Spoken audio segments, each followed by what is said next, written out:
If you are dealing with a pathological narcissist, someone that is pathologically borderline, someone that is pathologically histrionic, or maybe they lean towards the antisocial personality disorder part of the spectrum. And again, these are the people that you call sociopathic and psychopathic.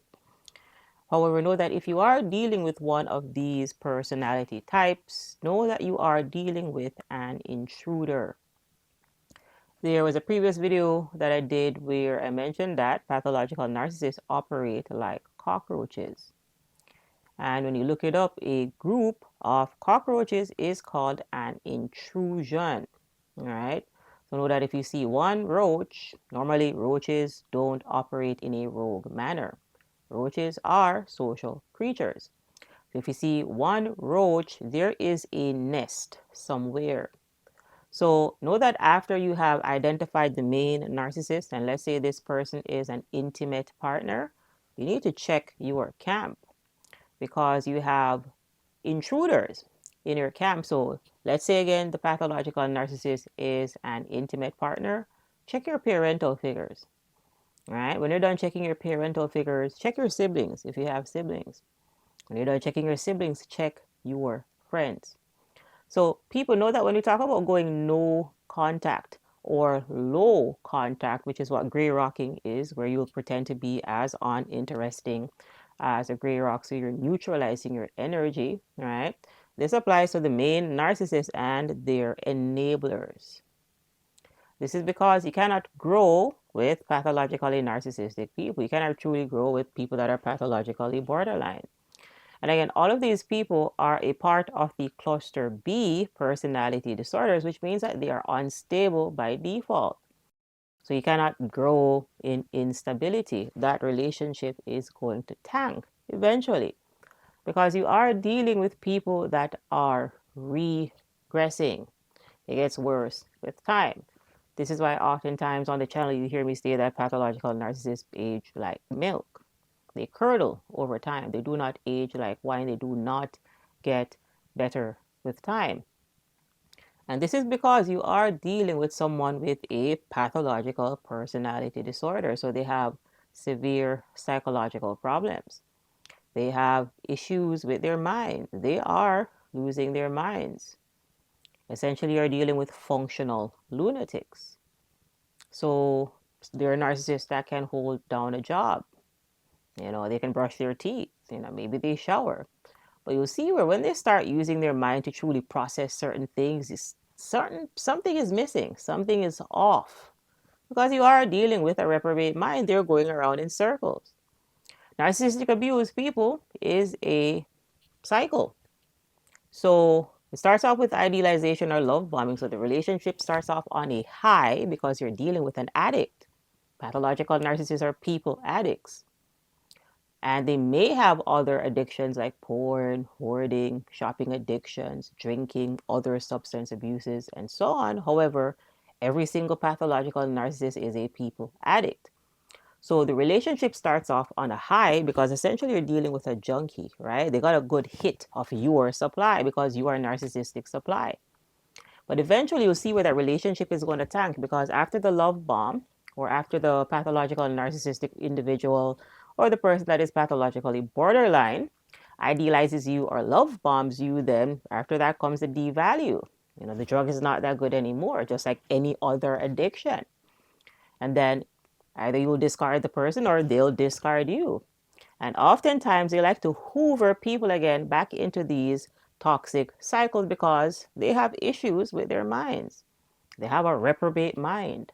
The mind doesn't really work because they're going around in circles. And Einstein said it best. If someone is doing the same thing over and over and over again, expecting different results, that is insanity.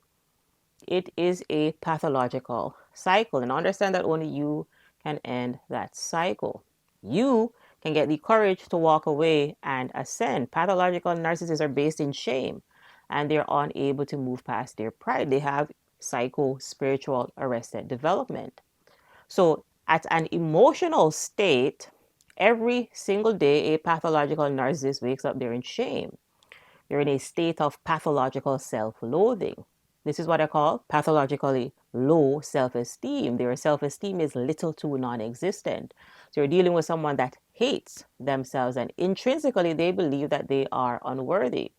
Know that this disorder is based out of shame, all right? And they're based in shame, and they're unable to move past their pride. So the pride, dysfunctional pride, covers that shame. And this pride here is not confidence, it's pathological. This pride here is grandiosity. Grandiosity is not confidence. Grandiosity is what people use to hide their pathologically low self-esteem, those deep-seated insecurities. And if you're dealing with a very prideful person, well, prideful people believe that they're perfect, so there is nothing for them to change.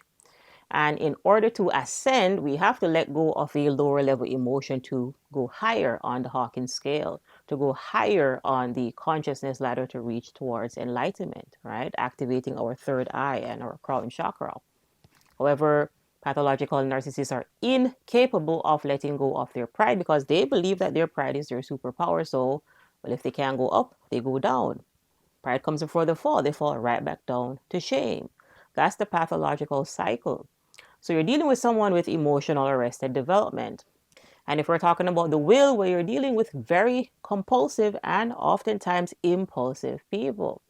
This is why eventually you'll see, if we're talking about an intimate relationship, for example, pathological narcissists are highly histrionic. They're highly hypersexual. So most often these individuals are going to cheat on you because they are people addicts. If they don't physically cheat on you, they will emotionally cheat because they need supply. Oftentimes on the channel, you hear me say that every single day a narcissist wakes up, they need supply. Similarly, every single day a mosquito wakes up. That mosquito knows it needs someone to bite. That mosquito doesn't want to bite someone. It needs to bite them because parasites need hosts. Pathological narcissists need supply. And this is where they use empathetic people for. They use empathetic people for supply. They're using you for your source because they abandoned their source in childhood. They abandoned themselves in childhood, their true self, for a false self, which is the ego, which is why the ego always needs supply. And the ego cannot be satiated, similarly to how a zombie's belly cannot be full. It does not exist. It can't happen. So what you are dealing with, people, is a walking black hole. There's no amount of love and kindness and compassion that you can pour into a pathological narcissist because they're not going to receive it. There's no one there to receive it. You're interacting with an ego. An ego is a mind-made construct. And pathological narcissists believe that they are their ego. They believe that they are their mind. And if someone believes that they are their mind, well, they're losing their minds. And again, you are dealing with functional lunatics. All lunatics are not in straitjackets. All right? Some of these people are your doctors, your psychologists.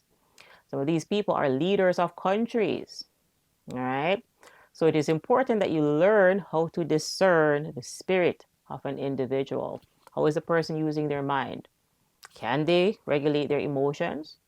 Do they have control of their will, or are they impulsive and compulsive individuals? And it is when you discern spirit, when you're truly discerning the individual that you're dealing with, because again, pathological narcissists are pathological liars. If their mouths are moving, then they are lying to you, and they have to lie to you to get supply.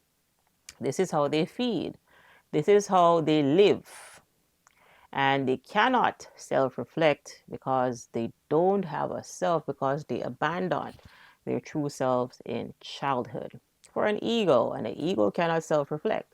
And all the ego will do is project what is inside of the pathological narcissist, and what is inside of the pathological narcissist is a whole lot of darkness. You're interacting with a walking black hole. All right, good people, that's the quick message for today's video. If you appreciate the content, please give us a like and ensure that you are subscribed for more empowering content. If you have any questions or feedback, go ahead and leave that in the comment section below. Speak as a name. Thanks for watching. I'll see you in the next video.